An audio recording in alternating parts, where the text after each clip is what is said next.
Our opening words this afternoon are from one of my favorite little anthologies of meditations called Voices from the Margins. And these are all Unitarian Universalist people of color. Many of them are ministers, but not all. Today's reading is called Tali. It is from Reverend Abi Janamanchi. I have stuck it out in this faith even through doubt and deep ambivalence, because this is the way I want to live my life. My Unitarian Universalism lets me live out my Hindu faith.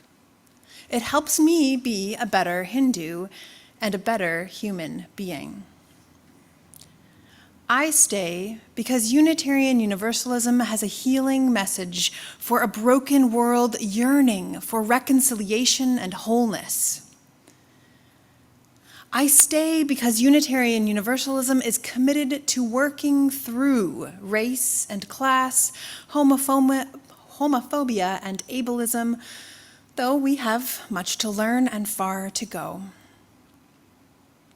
I stay to celebrate my multi-hyphenated identity, not so much as an American melting pot, but rather as a South Indian thali, a selection of tasty dishes in different bowls presented on a single plate. Each dish tastes different and does not necessarily mix with the next. They belong together because they complement each other in making the meal a satisfying repast. I stay to find the strength to live honestly among the various intersecties of my life, to take responsibility for the ambiguities of my pluralistic identity while seeking common ground with others.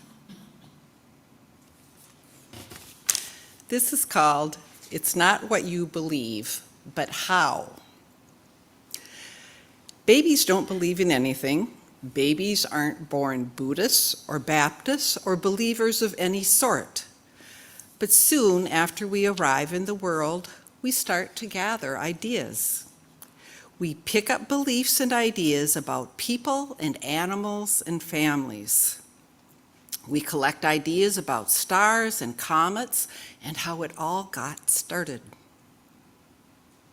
We accumulate beliefs about good and bad, right and wrong, what's healthy and unhealthy, and what is important in life. All these beliefs which we get from our parents and playmates, from TV, and from religious education go into our belief bag. And this is from Growth Music. I believe in music. Now, most religions define themselves by what they believe or by what's inside the bag. Christians, for instance, believe in Jesus. Muslims believe in Allah and in the Prophet Muhammad. Buddhists believe in the Four Noble Truths. But Unitarian Universalists don't have just one set of beliefs. What makes us different is the way we Unitarian Universalists carry our beliefs, because there are different ways of holding your belief bag. For example, some people hold their bag like this. They clutch it close and make sure the top is tightly sealed, because they don't want their beliefs exposed to any new ideas that could threaten what's already inside. They've got their world wrapped up in a nice, tidy package. And because their bag is all closed up, we call these people closed-minded. On the other hand, some people are just the opposite. They don't pay much attention to anything that goes into their bag. One idea is as good as another, and if other folks believe it, or if they read it on the internet or heard it on talk radio, then it must be true. Because they carry their bags in such a sloppy manner, we call these people sloppy thinkers. And then there are people who carry their bags like this.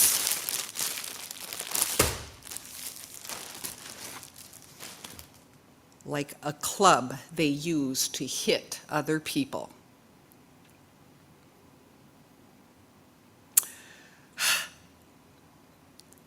What's inside their bag may sound very nice and sweet. For instance, I believe in peace and kindness and the golden rule. But they use their bag like a weapon.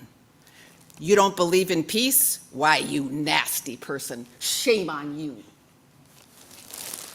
But none of those is the Unitarian Universalist way. Instead, we carry our bags like this. Open.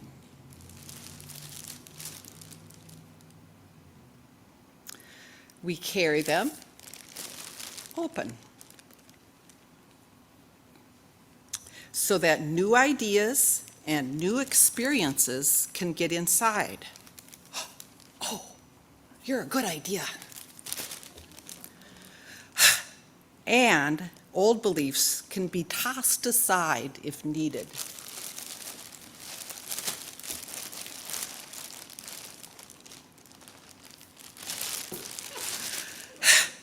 Above all, we never use our beliefs. We carry our bags in front of us so that we can see and examine what goes on, to be sure it makes sense and fits with what we know. We need to take care of pandas, I know that.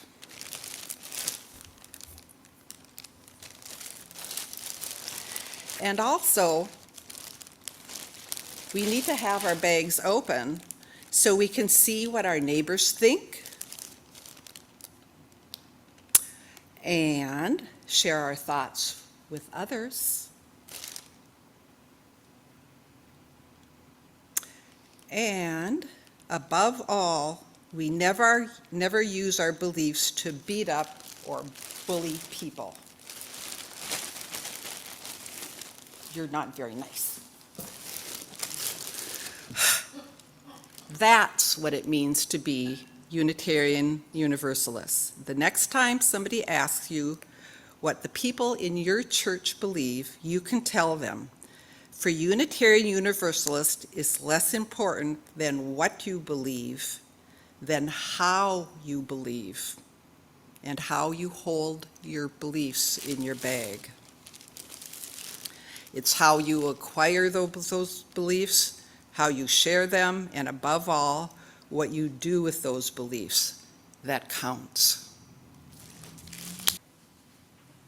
This afternoon is an interesting service because this is officially the service where we are wrapping up our annual pledge drive. And I'm going to invite Lynn a little bit later to say just a few words about how that pledge drive went. But I think it's a good time in this month of talking about freedom to talk about religious freedom. Because there have been many times throughout history where the freedom to pledge to the church you want, to hold the beliefs you want, has not been a freedom granted to the people. There are still a few places in the world where it is not a freedom granted to the people. So on this morning where we are practicing gratitude for this place and this community, I want to remind us how unique this moment is that we are in. The freedom to have our own beliefs, the freedom to gather with people who are like-hearted, if not always like-minded, the freedom to speak out about the things that we believe in, the values and morals that we feel should be present in the world. the freedom to center love in all we do, in all of our interactions. Sometimes we take it for granted, but it is unique. It is something that we have fought for centuries, that our religious ancestors had to put their lives on the line for us to be able to gather in this space, in this community together. The freedom to love who we love. The freedom to be able to ask for what our bodies need. The freedom to make choices. But also the freedom to make community together. All of these are part of religious freedom.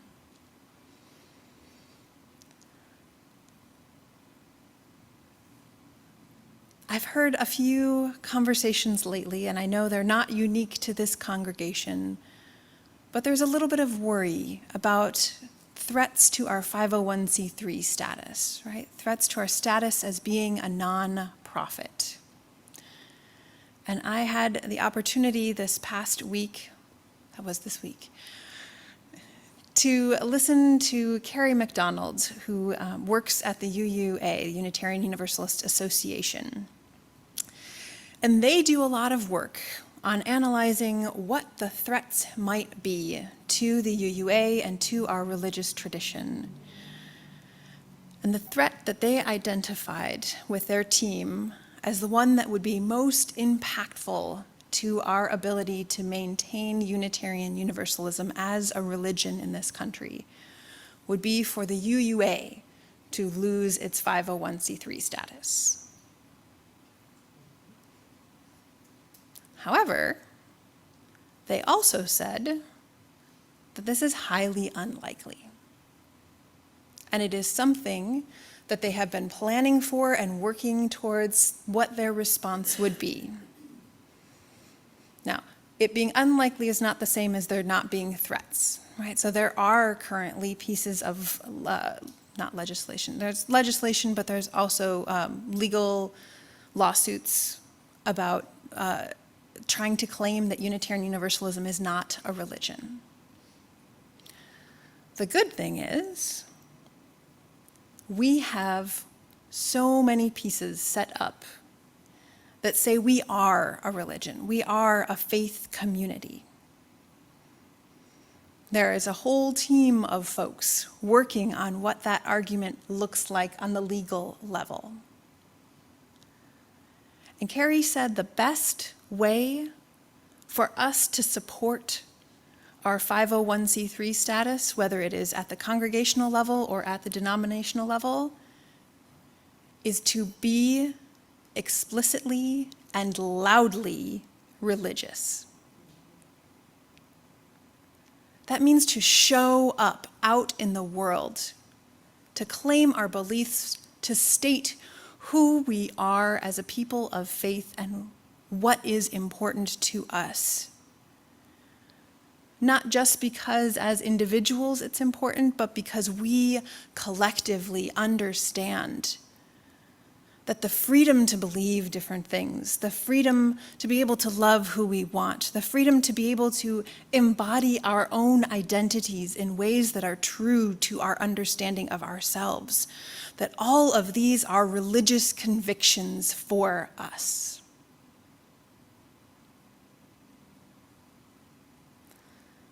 That is part of why we pledge, part of why we give to this community, financially, but also of our time and our energy and our presence with one another. Because we hold those shared religious convictions. In the coming year, we are doing a lot of strategic planning about how we want to be as a community together. And we've identified some core justice issues that we're going to be talking about over the summer and over the year to come. And we've identified some outreach of how we can help other people know that there is a place for them to come and be loved and to change us as well by bringing their whole selves into this community. So as part of our pledge drive, we're going to do a little gratitude practice. So I have some sheets of paper and some pencils that we're going to hand out right now as I'm chattering and as I invite Lynn to tell us a little bit more about the pledge drive.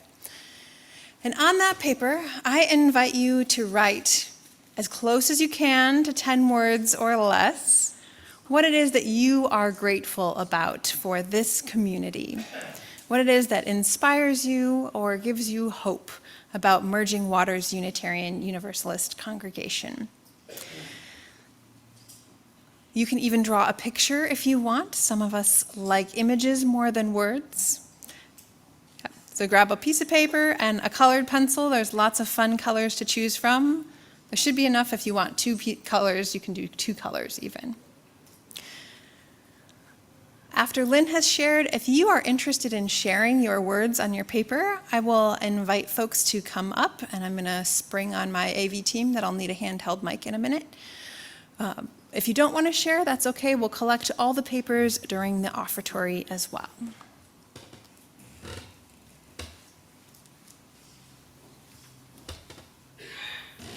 I'm Lynn Schumann. Jan Vassar and I coordinated the pledge drive this year. And first, I'm just going to say I am totally grateful for all of you. This community is small but mighty. And among us, we raised over $91,000, which was really, I think, pretty darn good.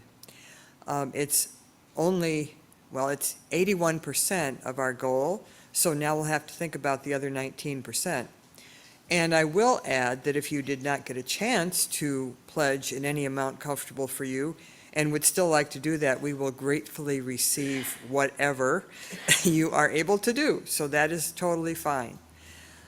But I do want to thank you. $91,000 is a huge help. We'll give a good foundation for our budget. And the other thing I'll say is that if you would like to help us make decisions about our budget and what we do with it, you are always welcome to join us on the Finance Committee. Unfortunately, I have not seen a crowd of people clamoring to be on the Finance Committee. But if the Spirit so moves you, please let me know. Thank you. I see some of you are still scribbling away madly, and that's wonderful. You don't have to stop. You can keep scribbling away madly. But if anyone has written anything that you'd like to share, we'll have a few minutes now. And if there's anyone online who'd like to share, feel free to either wave around or put it in the chat.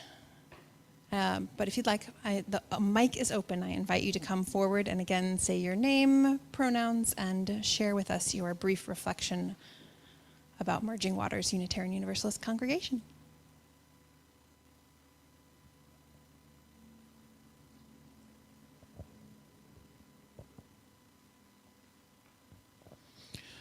I'm Kevin, he, him pronouns. With an apostrophe, I guess I have 10 words. I'm grateful to have a place where I belong.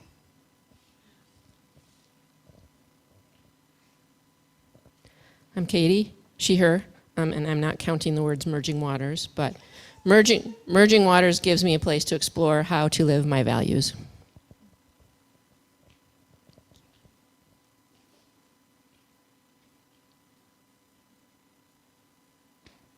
I know we have lots of introverts in the room, but you can come up and read. Yeah.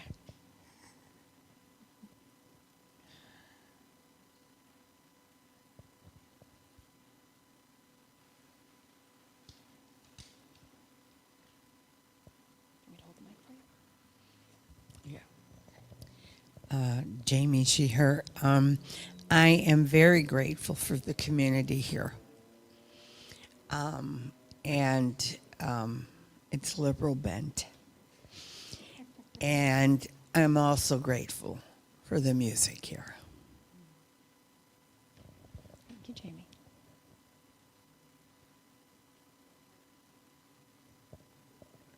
I'll pipe in with an online comment. Pamela says, I am grateful for this community and its caring.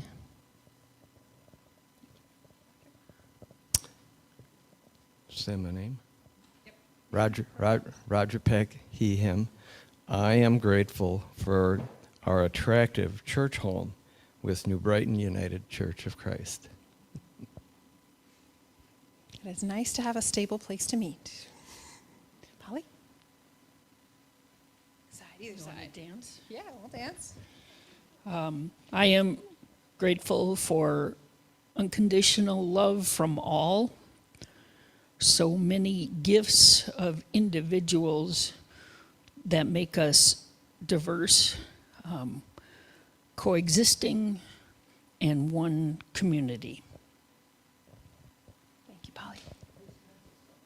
We'll collect them with the papers. I'm Ali, she, her. I love seeing how many people help each other quietly.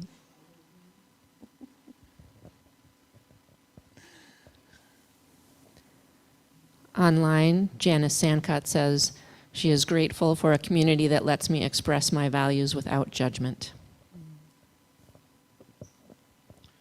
Bruce, he, him. I see our church helping to heal the world, helping to heal with government honesty, healing everyone and everything with love.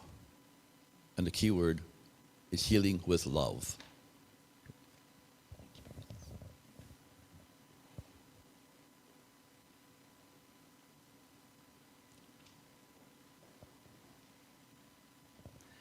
I'm Marie, she, her. I'm grateful that people here at Merging Waters have helped me during hard times. And I know so many people who have had hard times, and I think that we are all very fortunate.